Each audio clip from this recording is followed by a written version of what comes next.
Hello বন্ধুরা, আপনাদের সবাইকে ক্ষুধাসুর মর্দিনীর চ্যানেল থেকে ওয়েলকাম। আশা করি আপনারা সবাই ভালো আছেন। আমাদের মধ্যে অনেকেই হয়তো মেলায় গেলে এই ভুট্টা ভাজা বা কর্ন ফ্রাইটা কিনে থাকে। এখন তো মেলার সিজন নয়, তাই ভাবলাম বাড়িতেই তৈরি করা যাক এই ভুট্টা ভাজা। এর জন্য আমি একটা ভুট্টা নিয়েছি, কিছু পরিমাণ বিট লবণ আর একটা ছোট লেবুর পিস। আর আপনারা যারা আমার ভিডিওটি দেখছেন তাদেরকে অসংখ্য ধন্যবাদ। আর যদি আপনারা আমার চ্যানেলে নতুন হয়ে থাকেন তাহলে চ্যানেলটিকে সাবস্ক্রাইব করে দেবেন। এরপরে ভুট্টার ছালগুলোকে ছাড়িয়ে নিয়ে গ্যাসের ফ্লেমটা মিডিয়াম রেখে একটা তার জালি দিয়ে তার উপরে ভুট্টাটিকে দিয়ে দিতে হবে।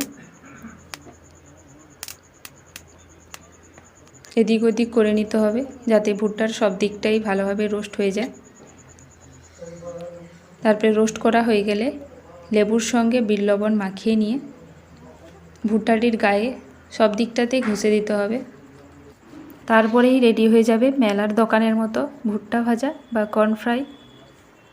আপনাদের ভিডিওটা কেমন লেগেছে কমেন্ট করে জানাবেন। দেখা হচ্ছে আবার নতুন ভিডিওতে। আজকের মতো বাই বাই।